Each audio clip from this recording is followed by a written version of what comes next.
this lesson, we are going to talk about enthalpy and enthalpy changes. We were first introduced to enthalpy changes in the kinetics and equilibrium unit. When a system undergoes a change in potential energy without a change in temperature, the system is said to also undergo an enthalpy change. Enthalpy, which is represented by a capital H, is the total internal energy of a substance at constant pressure. Enthalpy by itself cannot be measured directly. Rather, scientists measure the change in enthalpy.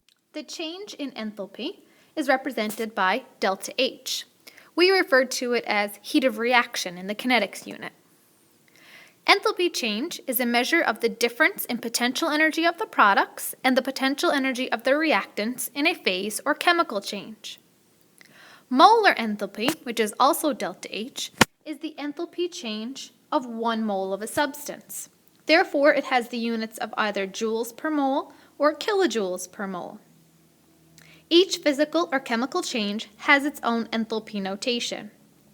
The more negative the value, the more exothermic, the more stable the compound has been formed.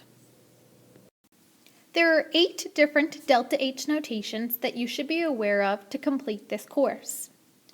Delta H FUS stands for the enthalpy change of fusion, or melting. From the last lesson, we know that fusion is an endothermic process, so the delta H will be positive. Delta H SOLID, or delta H solid, represents the delta H of solidification or freezing. We know this to be an exothermic process, so it will have a negative value. Also recall from the last lesson that fusion and solidification are opposite values of one another. Therefore, if the delta H of fusion is 1, the delta H of solidification will be negative 1. Delta H of vaporization is a positive value, and its opposite, the delta H of condensation, has a negative value. So just like fusion and solidification, if you know the delta H of one, you can always find the delta H of the other by taking the negative value. Delta H of solution is a physical change where a solid dissolves in an aqueous solution. Therefore, this can be a positive or negative value depending on the substance that's being dissolved. Delta H COMB represents delta H for a combustion reaction from Science 1206. This is a chemical change, and combustion reactions release a lot of energy and has a negative value. Delta HF stands for formation. Don't get this mixed up with fusion. Delta H of fusion is delta H FUS, and delta H of formation is delta HF. This is a chemical change, and most often will be a negative value. The opposite of formation or synthesis is decomposition. This is represented by delta H DOCOMP, and more than likely this will have a positive value. Standard molar enthalpy is represented as delta H degree sign, and this is the enthalpy change per mole of a substance, usually in kilojoules per mole, that's undergoing a change under standard conditions of 25 degrees Celsius and 100 kilopascals. For example, the delta H of vaporization for water is 40.8 kilojoules per mole, and the standard molar enthalpy for condensation of water is negative 40.8 kilojoules per mole.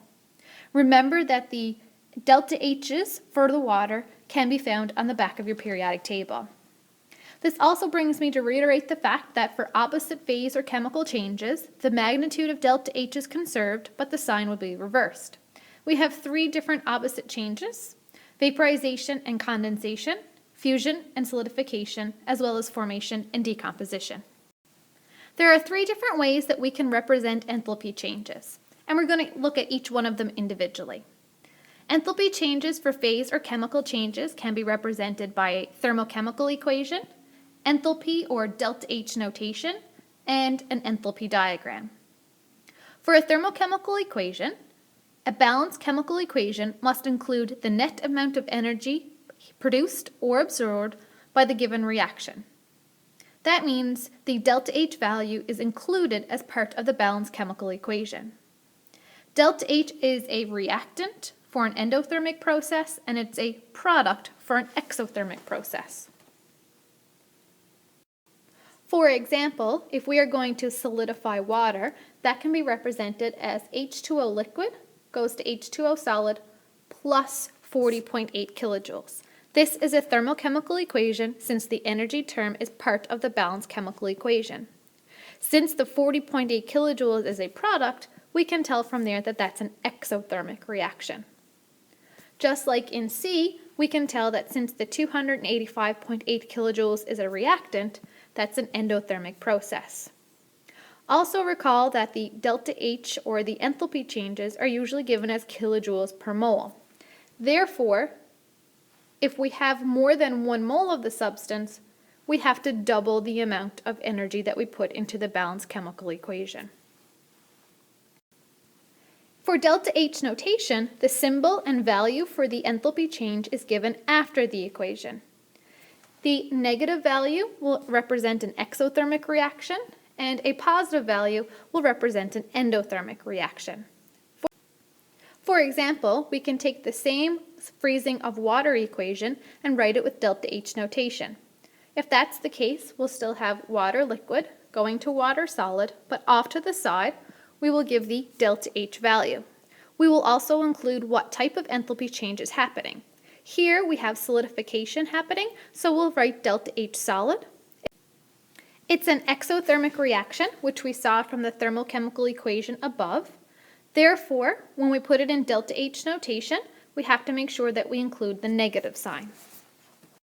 As well, just like in a thermochemical equation, if we decide that we are going to double the amount of moles, we also have to double the delta H.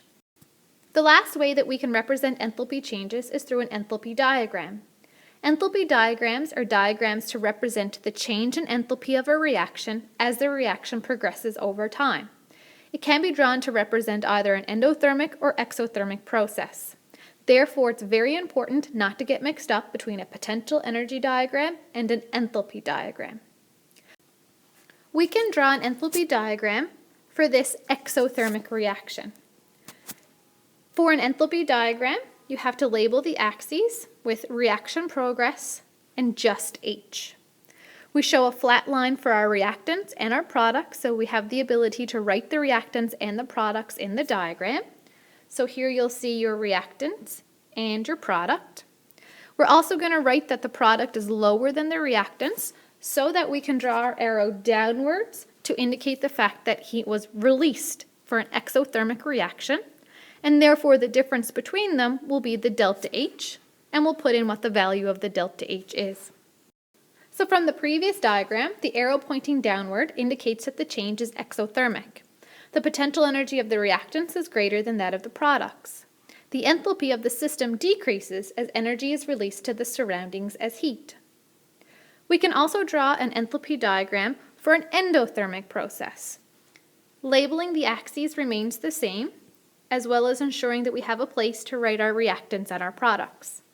But since this is an endothermic process and heat is absorbed, we arrange it so that the products are higher than the reactants, so we can draw an arrow upwards, indicating that heat is absorbed. Then we show what the value of delta H is next to the arrow. The arrow pointing upward indicates that the change is endothermic.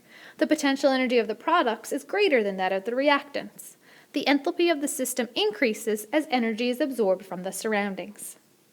Now that you know the 3 different ways to represent enthalpy changes, I strongly encourage that you practice this with the following worksheet.